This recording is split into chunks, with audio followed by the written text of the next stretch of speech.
problems. They tried to do it procedurally by imposing on all member states a duty of national treatment, that is, an obligation to treat foreign creators as they treat their own, and these agreements also facilitated the serial, or for copyright, simultaneous acquisition of national rights. But procedural solutions turned out to be insufficient. Most glaringly, there were countries that were fully compliant with the conventions, yet had no patent law at all. So through most of the 20th century, the World Intellectual Property Organization, WIPO, and its predecessors hosted negotiations on substantive standards of protection. These efforts enjoyed considerable success with respect to copyrights, some success regarding trademarks, but very little for patents. As important, these instruments lacked any requirement for enforcing a creator's rights, nor did they include a mechanism for ensuring that countries complied with their obligations. TRIPS changed all that. With a little forum shifting, that is, by moving negotiations over intellectual property to what became the WTO, the World Trade Organization, it was possible to exchange market access for commodities, sheep, steel, textiles, etc., for higher substantive standards of intellectual property protection. Enforcement obligations were introduced, the geographic scope of IP protection expanded. In addition, the GATS dispute settlement system was redeployed. With the new Dispute Settlement Board, the DSB, suddenly nations that failed to comply faced stern trade sanctions. That was 1995. TRIPS was fairly controversial even then because many members of the WTO had previously had very weak intellectual property protection and were not persuaded that they needed any more. But TRIPS was considered a minimum standards regime, and there appeared to be considerable leeway for countries to tailor the law to their own particular needs. For example, TRIPS requires protection for advances that involve an inventive step and are capable of industrial application, but the agreement appears to leave the definition of these terms to member states, so that everyone can choose the definitions that meet their own needs. So India could have a higher inventive step standard than in the EU. The EU could deem computer software claimed as such as not an industrial application, even though the United States does it otherwise. TRIPS also has or permits specific exemptions. For example, there can be no copyright in ideas. And each IP regime includes a multi-part general exceptions provision that further enables each country to reflect domestic priorities. Additionally, developing countries receive special consideration, a time to transition into compliance, and 3 promises. First, developed countries would provide technical assistance in drafting IP law. Second, these countries would encourage technology transfer to the least developed, thus helping them come up to the world innovation standards. And third is this: in the run-up to TRIPS, the United States had used its trade law, Special 301 actions, to threaten withdrawal of trade preferences to countries with weak IP rights. Developing countries saw in TRIPS minimum standards the maximum extent of their obligations. In other words, they thought that if they joined TRIPS, these trade threats would stop. Not surprisingly then, most nations of the world have joined, 155 to date, and there have been several decisions of the DSB, the Dispute Settlement Body, on what various provisions, including those multi-part texts, mean. But I think it's fair to say that the agreement and its decisions have disappointed almost everyone, but for different reasons. I think it's gone too far, and Bob thinks it hasn't gone far enough. So, why do I think it's gone too far? I'll discuss 3 issues now: social justice, diversity, and historical contingency, and then I'll leave a 4th for my rebuttal, and that's legitimacy. So I'll start with social justice. So while there were reasons to believe that TRIPS was highly flexible and sensitive to the problems of development, experience under the agreement has largely proved otherwise. Transition times were far too short. The promise of investment was not fulfilled. Special 301 and demands for more protection did not disappear, far from it. Further, the advice furnished by developed countries has turned out to be largely self-serving. So one quick example: data exclusivity. For pharmaceuticals, TRIPS requires protection of pre-market clearance data from, quote, unfair commercial use. Poor countries, which rely heavily on generic competition to keep the price of drugs down, sought to define the term unfair very narrowly. But the U.S. has consistently advised them to provide a level of protection that is so high that arguably it exceeds the level of protection offered to pharmaceutical countries here in this country. In addition, the substantive standards have proved to be surprisingly inflexible. So take those multi-part general exception tests. They permit exceptions that are limited and do not unreasonably interfere with the right holder's interests. For patents and trademarks, they're also supposed to take into account the interests of third parties. Now, American law tends to interpret such multi-part tests on a sliding scale. More of one factor will balance out less of another. But according to the DSB, the parts are cumulative. So, for example, no matter how strong the interest of third parties are, say the interest of patients in access to low-cost medicines, tough luck. If the exception isn't limited, it flunks. To make matters worse, the TRIPS patent regimes bans discrimination by field of technology. And that's been interpreted to mean that every exception must apply to every field. Well, it's pretty hard to craft a limited exception if it has to apply to everything, including things where you really don't need that exception. Now, admittedly, the latest round of WTO negotiations, the Doha round, led to a statement that members and adjudicators must take into account the health needs of developing countries. That sounds great. But the specific recommendations made in connection with this statement have yet to be formally adopted. More important, health needs are not the only problem that developing countries face. They're not at the knowledge frontier, so they derive no benefits from TRIPS, and yet they must pay more for every innovative product they use. Not just pharmaceutical products, but also educational materials, training materials, books, music, movies, software. Post-TRIPS pricing policies have also been something of a surprise. Instead of being based on the buying power of the entire population of each country, right holders have tended to look at what the elites of each country can pay. So if you translate raw prices into comparative purchasing power numbers, CPP prices look at how many staples you have to buy in order to buy the same thing. You can see the effect. The Dark Knight video, exactly right, but I think you can follow it. The Dark Knight DVD, which sold in the United States for $24, was the equivalent of $641 in India. That's how much of a family's staples you have to buy to get that video. Or a copy of Microsoft Office, the comparative price in Mexico was $4,500. It's no wonder that cheap pirated copies are selling like hotcakes when that's the effect of pricing. When the United States was a developing country, it didn't recognize foreign copyrights, and it smuggled skilled textile workers into our country from England. Their exit at that time was actually banned in England, so they smuggled them in. That allowed the U.S. to reach global intellectual property standards quickly and cheaply. TRIPS, as it's been interpreted, essentially levies a tax on intellectual development, extracting money from poor countries for the benefit of the rich, leaving those countries at a permanent comparative disadvantage. And distributive justice concerns are not the only problem. TRIPS hurts developed countries as well. So my second concern, diversity.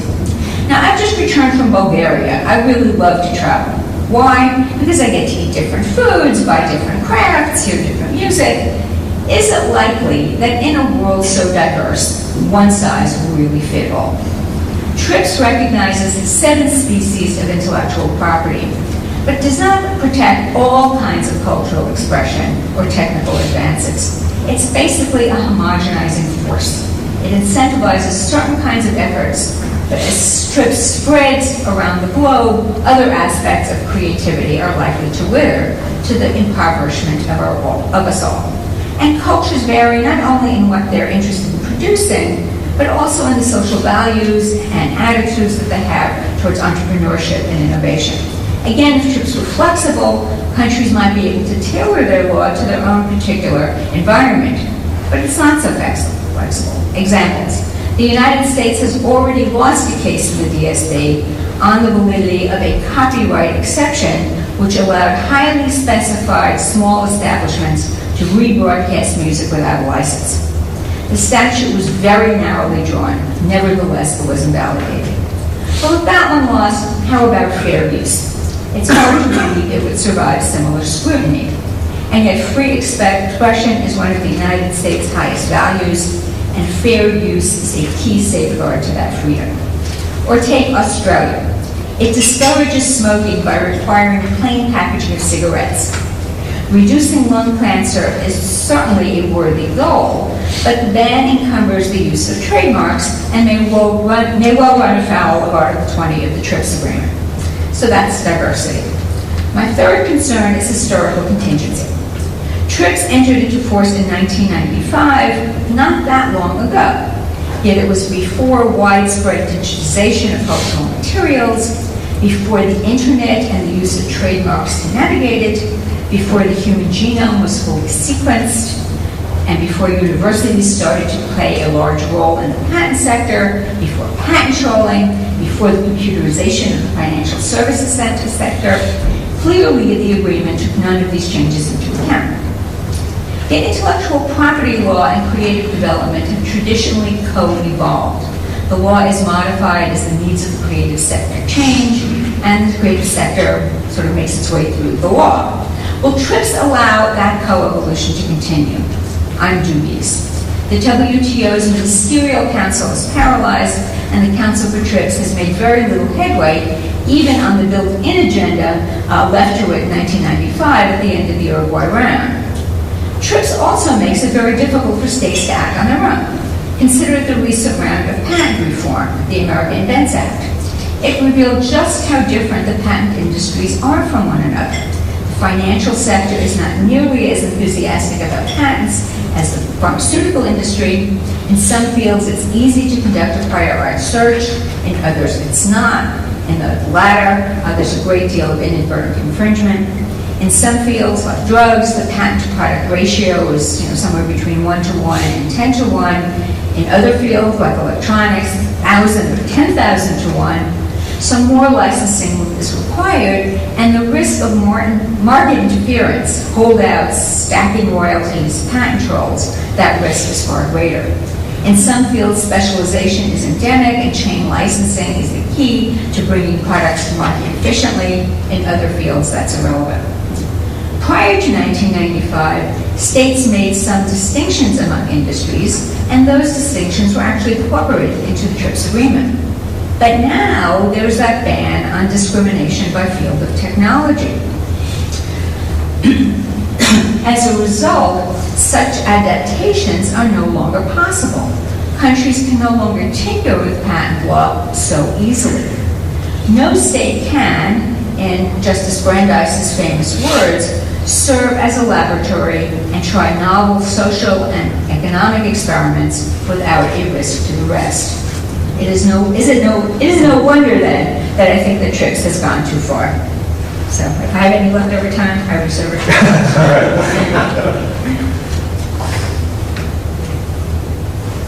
I'm delighted to have the opportunity to be here today, and I also want to thank Jim Gibson for inviting me.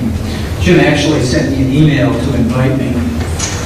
We've not met, I think, in person, and he wished me a good summer. He was writing, and he explained to me that this was their annual event, and Rochelle is actually on the board. I was just tapped to choose you. Oh, okay. And she actually, and Jim went on to say she actually suggested you, which I guess makes you the evil one. And correcting that, and I hope you'll consider participating. What he didn't realize is that he had actually put below his email the email from Rochelle. Dear Jim, I look forward to participating in the debate and I'm happy to provide you my suggestion on a suitable evil twin. As you know, I'm determined to win the debate. I'd like to find someone that is somewhat elderly, retired, or nearing retirement, preferably someone with diminished mental capacity. Can you see if Bob Armitage would be willing to do that? This is not what I wrote.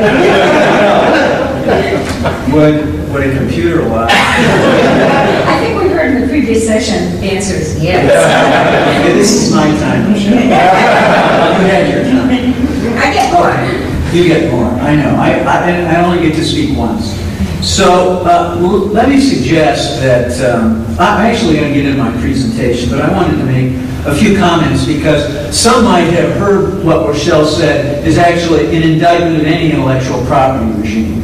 That it's too inflexible to be able to cater to every social whim, that it sets too high standards, and therefore copiers are to be disadvantaged in preference to creators.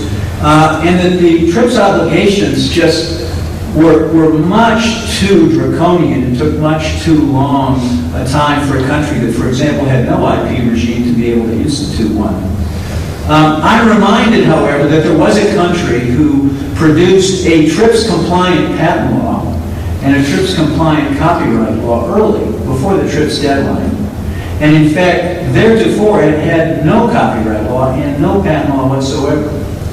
It not only was to enact a law that provided adequate and effective protection, but it was non-discriminatory as to the field of technology. In fact, provided full protection for pharmaceutical inventions. And it did so at a time when it had no social infrastructure of the type we're talking about here that provided really a viable middle class. It was largely an agrarian company for whom innovation was something to be dreamed about in the future. And of course, this country actually adopted those TRIPS compliance laws not just a few months ahead of the TRIPS deadline.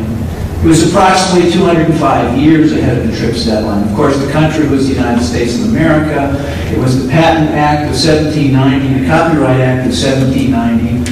And of course, providing adequate and effective copyright protection for a poor agrarian company didn't actually disable that country from competing on the world stage. It actually turned it into the world's only economic superpower for a time. So I submit to you that there really is no argument to be made that somehow you need all of this complicated, I'm not an academic, I don't want to use a pejorative term like academic, but theoretical thinking about what bad things might happen when the reality is, I think, clearly providing adequate and effective IP protection under TRIPS standard is not a death sentence to social justice, diversity, or whatever historical contingency means. I'm going to have another lesson on that one. And it is true that what happens if, for example, you don't provide any protection for pharmaceuticals whatsoever in a particular country, is that rather than creators investing in that country, copiers will invest in that country. And of course, copies are easily made and cheaply made, and therefore can be sold at a low price. So what happens in a country where there are no creators in the marketplace, but only copiers in the marketplace? It doesn't turn out to any significant degree that poor people get access to cheap drugs. It does mean today in most developing countries, if there's no adequate and effective IP regime, that the rich people in those countries do get access to drugs cheaply and inexpensively. If there's no copyright protection, they get access to DVDs cheaply and inexpensively.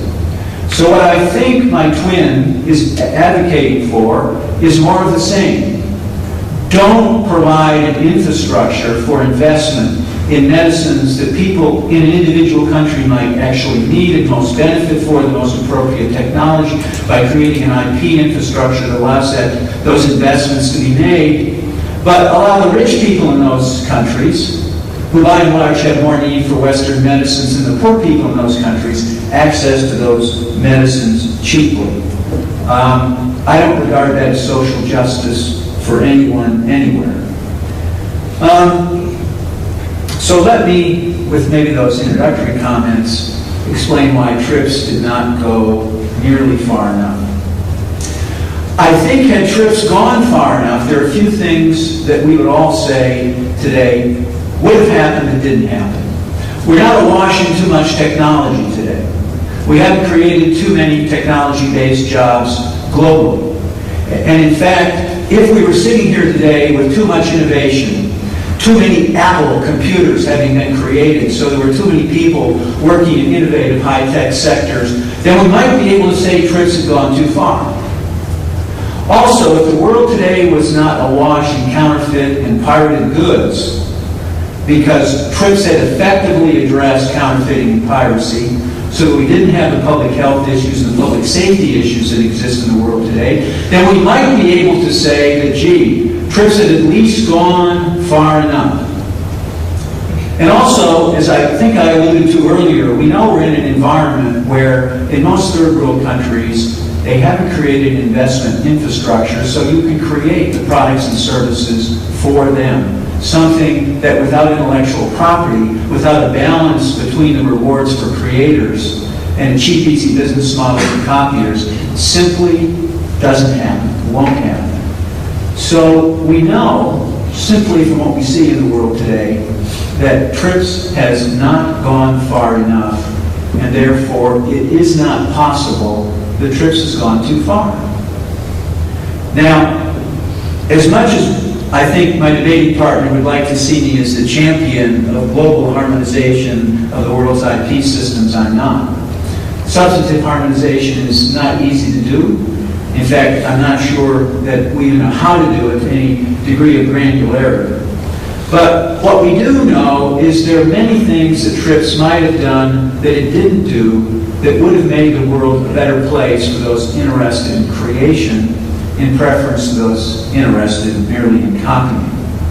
One thing TRIPS didn't do, for example, is mandate each TRIPS member country adopt the Patent Cooperation Treaty to make it somewhat easier for innovators, particularly in third world countries, to make sure they could get first-class global, first-world patent protection for their inventions that might have merited. We know that TRIPS did something like this with the Berne Convention, effectively mandating compliance with Berne, but it didn't do what it might easily have done in mandating an international vehicle by which seeking patents could have been facilitated.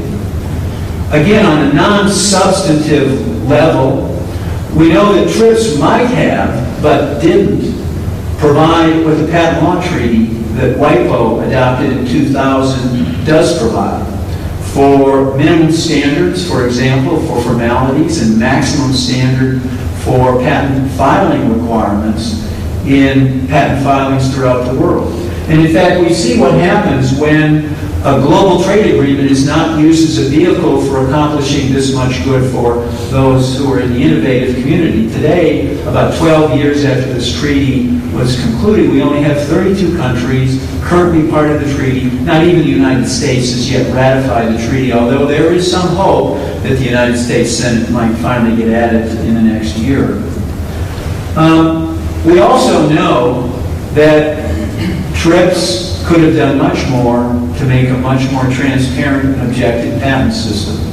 Again, largely because of the United States and its reticence to make what I think could have been a full-throated commitment to TRIPS. It allowed us to keep the best mode requirement. It allowed us to have non-transparent standards for whether a patent is valid or not, the most notorious of which was prior inventions can be prior art.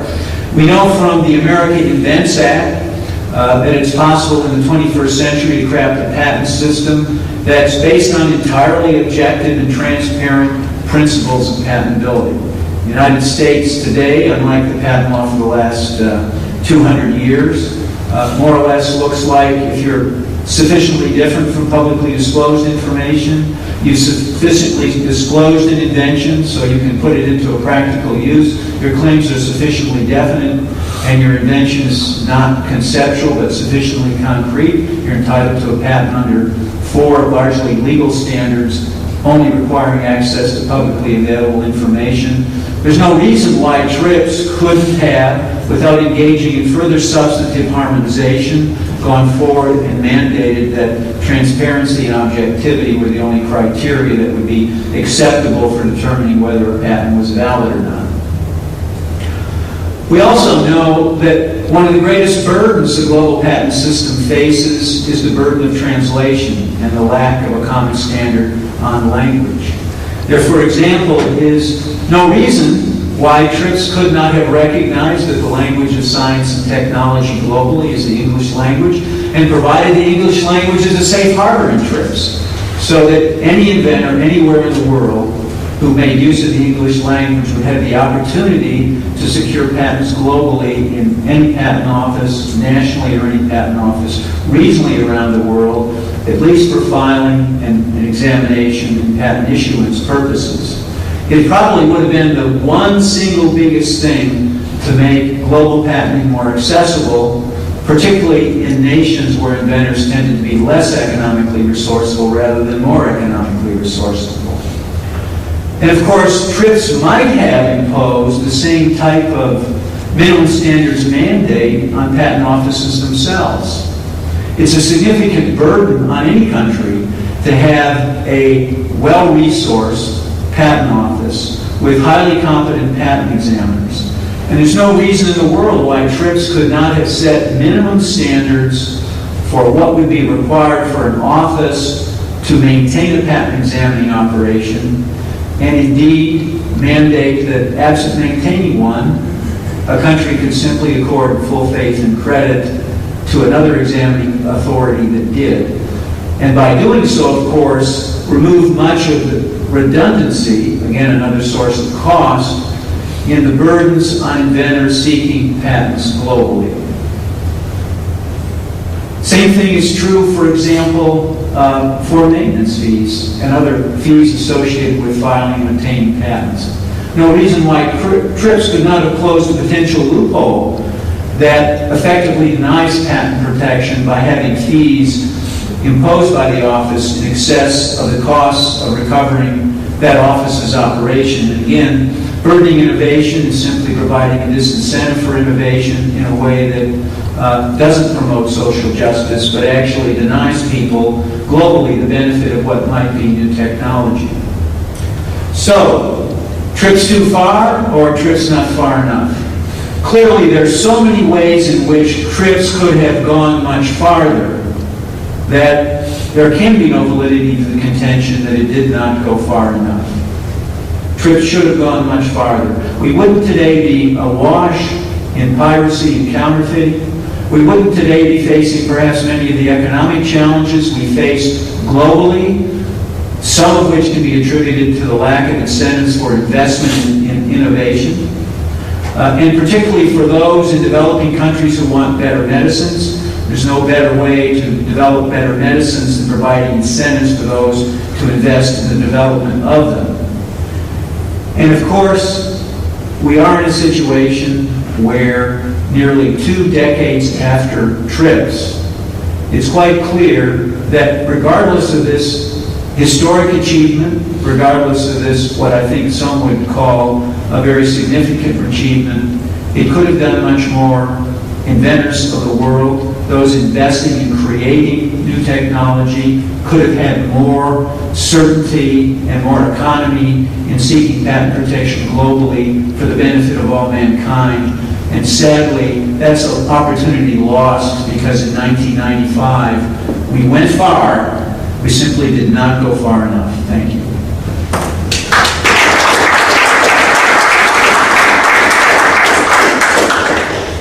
Well, the story about the United States is interesting, if it were true.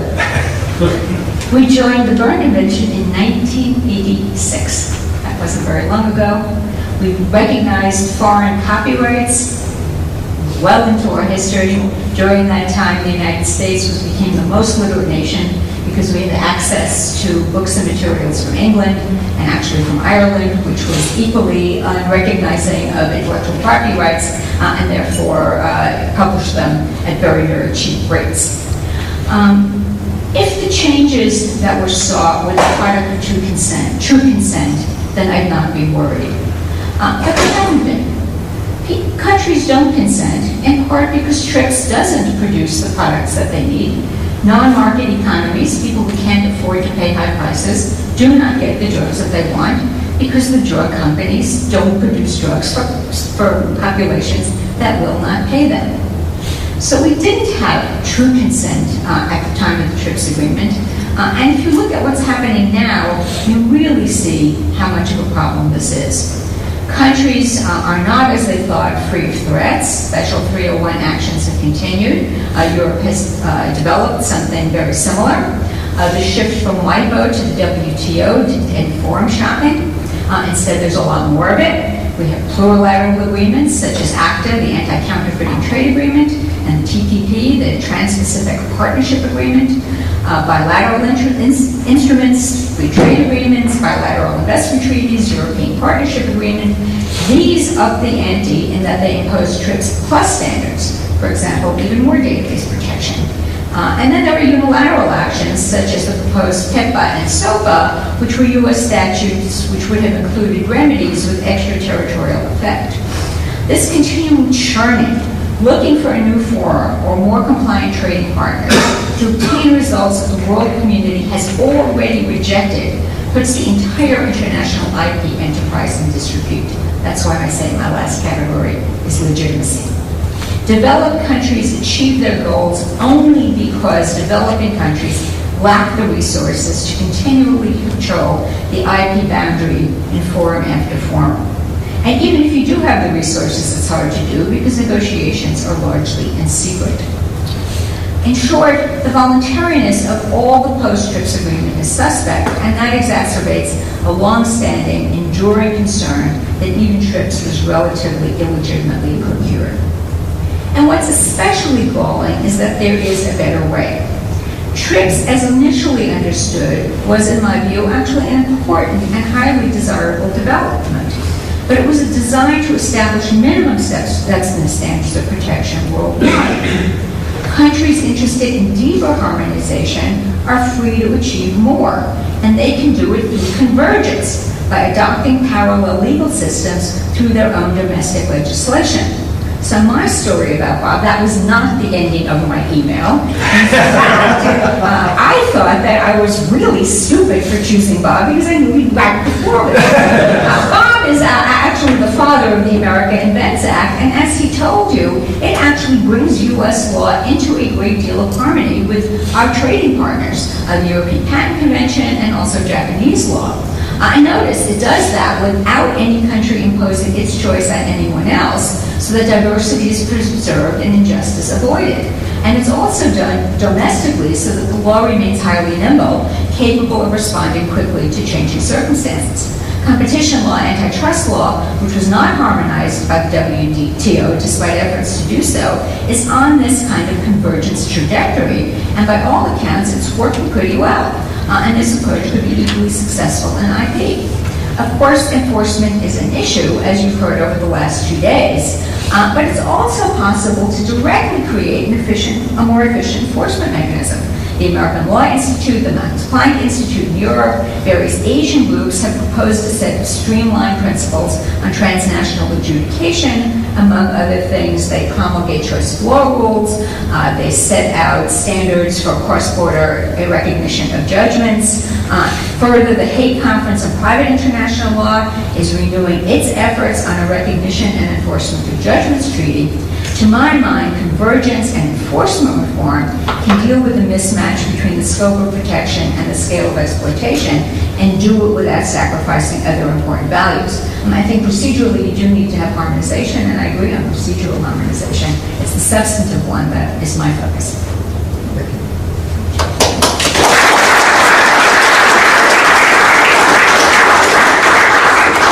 Well, thanks very much to both of you. We do have a few minutes left in our hour, so if there are any questions from the audience, or if folks want to continue the conversation up here, we'd be happy to entertain those.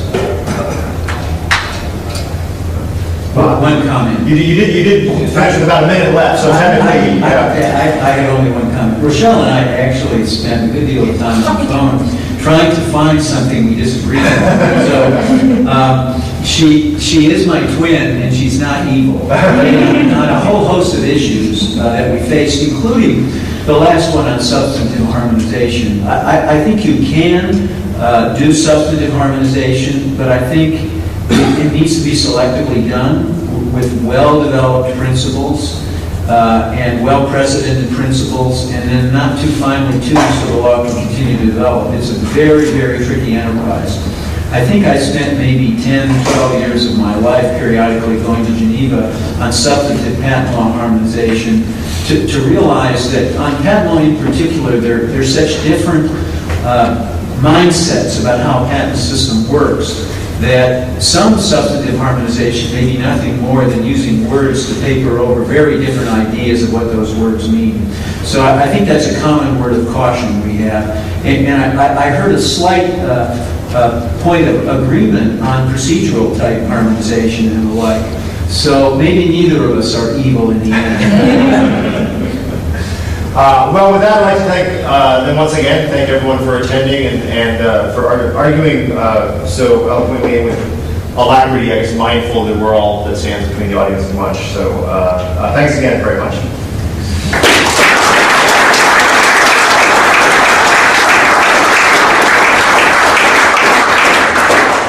And with that, I believe our seminar is concluded. Thanks everyone for coming, and those of you who are going to the Dresden UIA conference, we will see you there. Otherwise, perhaps again in a year. Thanks very much.